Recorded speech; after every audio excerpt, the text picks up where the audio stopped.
Good morning, welcome to my channel Garvit commerce class. तो भाई 11th class आज हम जो हमारा स्टैटिक्स फॉर इकोनॉमिक्स वाली बुक है उसका चैप्टर नंबर 4 स्टार्ट करेंगे। हमारे 3 चैप्टर कंप्लीट हो चुके हैं भाई। देखो चैप्टर नंबर 4 का नेम क्या है, ऑर्गेनाइजेशन ऑफ डाटा। जब चैप्टर फर्स्ट हमने पढ़ा था तो वहाँ पे मैंने स्टैटिक्स की को 2 वे में डिफाइन करवा दी, तो प्लूरल नाउन में और एक सिंगुलर नाउन में। तो जब मैंने सिंगुलर नाउन में डिफाइन करवाया था तो वहाँ पे स्टैटिक्स की 5 स्टेज बताई थी आपको। सबसे पहले थी कलेक्शन ऑफ डाटा, सेकंड थी organization of data, third presentation of data, fourth analyse of data और लास्ट 5वीं कौन सी थी, इंटरप्रेट ऑफ डाटा। तो जो सबसे फर्स्ट स्टेज हमारी कलेक्शन ऑफ डाटा वो कंप्लीट हो चुकी है। तो जो सेकंड स्टेज है हमारी ऑर्गेनाइजेशन ऑफ डाटा, ये चैप्टर नंबर 4 से स्टार्ट होती है। तो आज हम ये पढ़ेंगे। देखो ऑर्गेनाइजेशन ऑफ डाटा का मतलब क्या है कि जो डाटा हमने कलेक्ट किया है, जो इन्फॉर्मेशन हमने कलेक्ट किया है उसको ऐसे ऑर्गेनाइज करेंगे, ऐसे इस फॉर्म में लिखेंगे ताकि हम उसको इजीली अंडरस्टैंड कर सकें। ठीक है, तो अभी सबसे पहले इसमें ऑर्गेनाइजेशन ऑफ डाटा या जिसको हम क्लासिफिकेशन ऑफ डाटा भी बोल सकते हैं उसको डिफाइन किया गया है। ठीक है, इस वीडियो में आपको ये डिफाइन करवाएंगे। फिर उसके मेथड्स कितने हैं, कैसे कैसे हम अपने डाटा को क्लासीफाई या ऑर्गेनाइज कर सकते हैं। और फिर एक टॉपिक और बताया मैंने इस वीडियो में, वो है कंसेप्ट ऑफ वेरिएबल। वेरिएबल के बारे में पढ़ेंगे। तो हाफ चैप्टर कवर हो जाएगा आपका इस वीडियो से। देखो सबसे पहले व्हाट इज क्लासिफिकेशन। देखो क्लासिफिकेशन क्या है, जो इन्फॉर्मेशन या जो डाटा इन्वेस्टिगेटर ने कलेक्ट किया है, अब उसको हम उसको ऑर्गेनाइज करेंगे या क्लासीफाई करेंगे। मतलब जो इन्फॉर्मेशन हमने कलेक्ट की है वो डिफरेंट डिफरेंट नेचर की है, डिफरेंट डिफरेंट फीचर्स हैं, तो उनको हम क्लासीफाई करेंगे अकॉर्डिंग टू देयर कैरेक्टरिस्टिक्स या अकॉर्डिंग टू देयर नेचर। यानी क्लासिफिकेशन क्या है, classification means in which we divide our data into different group or classes according to their characteristics that we can easily understand them। दोबारा define कर रहा हूँ। Classification means in which investigator classify their data into different group or classes according to their characteristics that we can easily understand them। यानी investigator ने जो data collect किए हैं अब उनको अलग अलग ग्रुप में या क्लास में डिवाइड करेंगे ताकि हम उसको इजीली अंडरस्टैंड कर सकें। जैसे इन्होंने यहाँ पे एग्जाम्पल दिया है, for example on the basis of education person में भी classify as educated and uneducated. जैसे हमने एजुकेशन के बेस पे डाटा को क्लासीफाई कर दिया, एक ग्रुप बना दिया एजुकेटेड पर्सन का, एक ग्रुप बना दिया अनएजुकेटेड पर्सन का। तो ये क्या है, क्लासीफिकेशन ही है ना। डाटा को उनके कैरेक्टरिस्टिक्स के अकॉर्डिंग डिवाइड कर दिया अलग अलग ग्रुप में या क्लास में ताकि हम उसको इजीली अंडरस्टैंड कर सकें। तो डेफिनेशन क्लियर होगी सबकी, दोबारा बता देता हूँ। Classification means in which investigator classify their data into different group और classes according to the characteristics of data. Clear.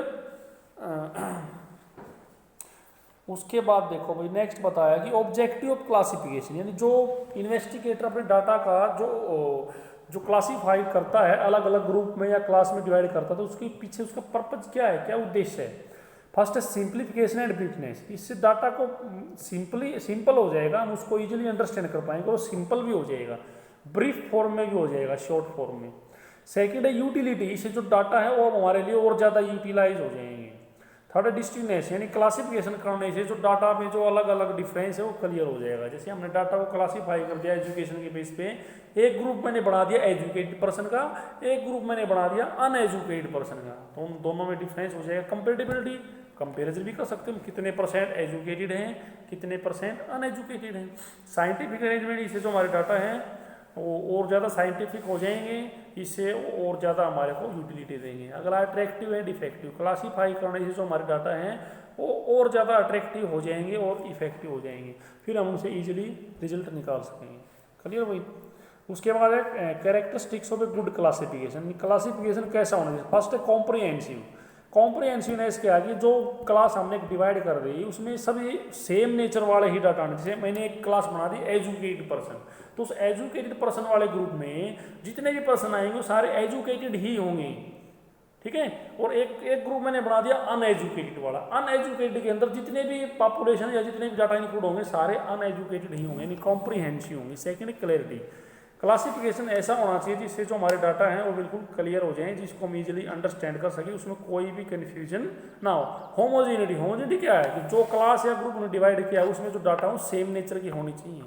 एक ग्रुप मैंने बनाया एजुकेटेड, एक ग्रुप मैंने बनाया अनएजुकेटेड, तो एजुकेटेड वाले ग्रुप में सारे के सारे इन्फॉर्मेशन जितने भी डाटा जितने भी शामिल होंगे वो सभी एजुकेटेड ही होनी चाहिए। सूटेबिलिटी एक क्लासिफिकेशन ऐसा होना चाहिए कि जो हमारे ऑब्जेक्टिव के लिए सूटेबल हो। फॉर एग्जाम्पल मान लो हमने पता करना है स्टूडेंट्स की मतलब जैसे इन्होंने एग्जाम्पल दिया है, हमने पता करना था कि जो हमारे स्टूडेंट्स हैं उनका इनकम एंड एक्सपेंडिचर पता करना है, और हमने डाटा को क्लासीफाई कर दिया स्टूडेंट्स के वेट के ऊपर। भाई बिलो 50 जिनका वेट है वो ग्रुप ए में शामिल हो जाएंगे, अब वो 50 kg जिनका वेट हो ग्रुप बी में शामिल हो जाएंगे।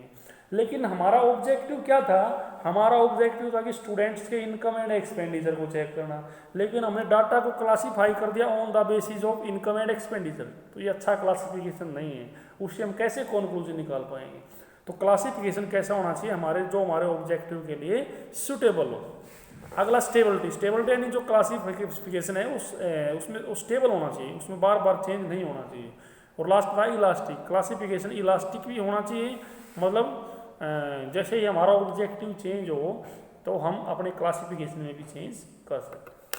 तो ये थी आपकी एक अच्छे क्लासिफिकेशन की क्वालिटी भी बोल सकते हैं या कैरेक्टरिस्टिक्स भी बोल सकते हैं।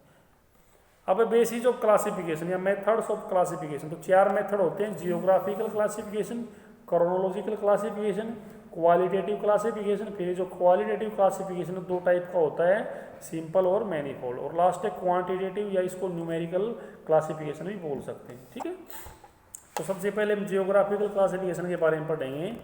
देखो जियोग्राफिकल क्लासिफिकेशन इसके नाम से ही कल जियोग्राफी प्लेस के अकॉर्डिंग, यानी इस मेथड में हम अपने डाटा को उनके प्लेस के अकॉर्डिंग डिवाइड करेंगे। जियोग्राफिकल क्लासिफिकेशन हम स्पेटियल क्लासिफिकेशन भी बोल सकते हैं। It means in which we divide the data according to their places.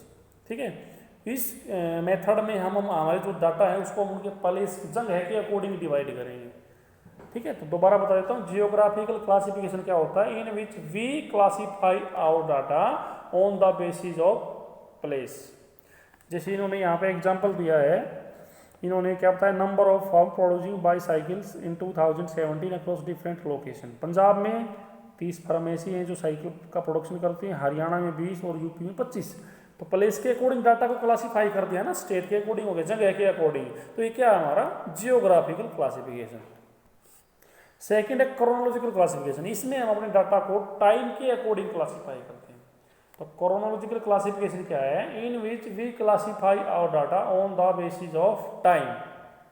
जैसे इन्होंने बताया कि सेल ऑफ फार्म की सेल बताई है, 2015 में सेल थी 80 लाख रुपए, 2016 में 90 लाख और 2017 में 95 लाख। तो अकॉर्डिंग टू टाइम, टाइम के अकॉर्डिंग हो गया ना, तो ये क्या है हमारा क्रोनोलॉजिकल क्लासिफिकेशन। थर्ड है क्वालिटेटिव क्लासिफिकेशन। क्वालिटेटिव क्लासिफिकेशन क्या होता है, जिसमें हम अपने स्टैटिकल डाटा को उनकी क्वालिटी के अकॉर्डिंग को बोलते हैं गुण, मेरिट्स। ठीक है, अगर हम अपने स्टैटिकल डाटा को क्वालिटी के अकॉर्डिंग अलग अलग क्लास में डिवाइड करते हैं तो ये होता है क्वालिटेटिव क्लासिफिकेशन। फिर जो क्वालिटेटिव क्लासिफिकेशन 2 टाइप का होता है, simple classification and manifold classification. अगर हमने अपने डाटा को केवल एक सिंगल क्वालिटी के अकॉर्डिंग ही उनको हमने क्लासीफाई किया है तो होता है सिंपल क्लासिफिकेशन। लेकिन अगर हमने अपने डाटा को काफ़ी सारी क्वालिटी के अकॉर्डिंग क्लासीफाई कर दिया, मोर देन 1 क्वालिटी के अकॉर्डिंग, तो होता है मैनीफोल्ड क्लासिफिकेशन। तो देखो डेफिनेशन बता रहा हूँ मैं आपको, क्वालिटेटिव क्लासिफिकेशन क्या होता है, in which we divide our data या we classify our data on the basis of their quality और एट्रीब्यूट। ठीक है, there are 2 types of qualitative classification, simple classification and manifold classification. तो सिंपल क्लासिफिकेशन क्या है, in which we classify our data on the basis of single quality. ठीक है, जैसे उन्होंने एग्जांपल दिया है, अगर उन्होंने डाटा को डिवाइड कर दें on the basis of existence और एब्सेंस, यानी कितने प्रेजेंट और कितने एब्सेंट है, या ऐसे कर दें मेल फीमेल, कितने मेल है कितने फीमेल है। ठीक है, या हेल्दी अनहेल्दी, या एजुकेटेड अनएजुकेटेड। तो ये क्या है हमारा सिंपल क्लासिफिकेशन है, इनमें से किसी एक के अकॉर्डिंग अगर डाटा को क्लासीफाई किया है तो। अब मैनीफोल्ड क्लासिफिकेशन, अगर हमने अपने स्टैटिकल डाटा को एक से ज़्यादा क्वालिटी के अकॉर्डिंग क्लासीफाई कर दिया तो मैनीफोल्ड क्लासिफिकेशन बन जाएगा। If we classify our data according to more than one quality it is called manifold classification. जैसे हमने अपने डाटा को पहले क्लासीफाई कर दिया, जो हमारी फैक्ट्री के लेबर हैं स्किल्ड और अनस्किल्ड, यानी कितने लेबर स्किल्ड है और कितने लेबर अनस्किल्ड है, एक क्वालिटी होगी। फिर हमने कर दिया कितने लिटरेट है और कितने इलिटरेट है, दोनों में से स्किल्ड जो लेबर है उनमें से कितने पढ़े लिखे कितने पढ़े, अनस्किल्ड में भी, ठीक है। फिर तीसरा क्लासीफाई कर दिया लिटरेट में कितने रूरल एरिया से कितने अर्बन एरिया से, इलिटरेट में भी ऐसे ही अनस्किल्ड वालों में से। तो कितनी क्वालिटी होगी भाई, 3, ठीक है। एक तो एजुकेशन के बेस पे है, एक लोकेशन के बेस पे और एक स्किल्ड और अनस्किल्ड के बेस पे। क्लियर हो गया भाई। तो ये कौन सा क्लासिफिकेशन है हमारा, manifold classification, in which we classify our data on the basis of more than one quality. अब लास्ट एक और बच गया हमारा क्वांटिटेटिव, या इसको न्यूमेरिकल क्लासिफिकेशन ही बोल सकते हैं। अगर हमने अपने डाटा को न्यूमेरिकली क्लास के अकॉर्डिंग डिवाइड किया है तो न्यूमेरिकल क्लासिक, जैसे ये क्लास इंटरवल पढ़े होंगे आपने, कुछ न्यूमेरिकल सम पढ़े होंगे 10th क्लास में थे। जैसे क्लास इंटरवल बना दिया कि 0 से 1 लाख के बीच में एनुअल प्रॉफिट है 5 फर्म होगा, 1 लाख से 2 लाख के बीच में 150 फर्म होगा। तो ये क्या है, ये न्यूमेरिकल क्लासिफिकेशन है, in which we classify our data on the basis of their numerical value. इसमें हम क्लास इंटरवल बना के डाटा को क्लासीफाई कर देते हैं। तो ये क्या है हमारा क्वांटिटेटिव, या इसको हम न्यूमेरिकल क्लासिफिकेशन भी बोल सकते हैं। तो क्लियर है बच्चों, 4 मेथड है हमारे क्लासिफिकेशन के। फर्स्ट क्या था, geographical classification, in which we classify our data on the basis of place या on the basis of location. Second था chronological classification, in which we classify our data on the basis of time. Third था हमारा qualitative classification, in which we classify data on the basis of quality और attribute. There are 2 types of qualitative classification, simple classification and manifold classification. Simple we classify our data on the basis of single quality, or manifold classification in which we classify our data on the basis of more than one quality। और last हमारा quantitative या numerical classification, in which we classify our data on the basis of their numerical value। Clear भाई, चारों method हमारे complete हो गए classification के। अब मैंने आपको बताया था कि हम एक टॉपिक और पढ़ेंगे इस वीडियो में, वो क्या हमारा वेरिएबल के बारे में, कंसेप्ट ऑफ वेरिएबल। वेरिएबल क्या होता है, कोई भी चीज़ जिसमें चेंज होता है, टाइम के अकॉर्डिंग चेंज हो जाएगा, उसको वेरिएबल बोलते हैं, और जिसको मेजर भी कर सकते हैं, ठीक है। तो देखो वेरिएबल क्या होता है, कैरेक्टरिस्टिक्स और a phenomenon which is capable of being measured and change its value और time is called a variable. यानी जो एक ऐसा डाटा जिसको मेजर भी कर सकते हैं और जो चेंजेबल भी है अकॉर्डिंग टू टाइम, वो क्या होता है, वेरिएबल। तो वेरिएबल वही 2 टाइप के होते हैं, एक होता है डिस्क्रीट वेरिएबल और एक होता है कॉन्टिन्यूस वेरिएबल। देखो जो डिस्क्रीट वेरिएबल है, डिस्क्रीट वेरिएबल जंप में इंक्रीज हो जाएगा, जैसे 1 से सीधा 2 पे चलाएगा, 2 से सीधा 3 पे एग्जाम्पल जाएगा। लेकिन जो कॉन्टिन्यूस वेरिएबल है वो जंप में इंक्रीज नहीं होंगे, 1 से 1.1 फिर 1.2 फिर 1.3 1.4 1.5 ऐसे 2 पे पहुंचेगा। जैसे उन्होंने एग्जाम्पल भी दे रखा है कॉन्टिन्यूस वेरिएबल में, हाइट दे रखी है बॉयज़ की 5 foot 1 inch, 5 foot 2 inch, 5 foot 3 inch and so on. ये क्या हमारे कॉन्टिन्यूस वेरिएबल है। क्लियर है भाई।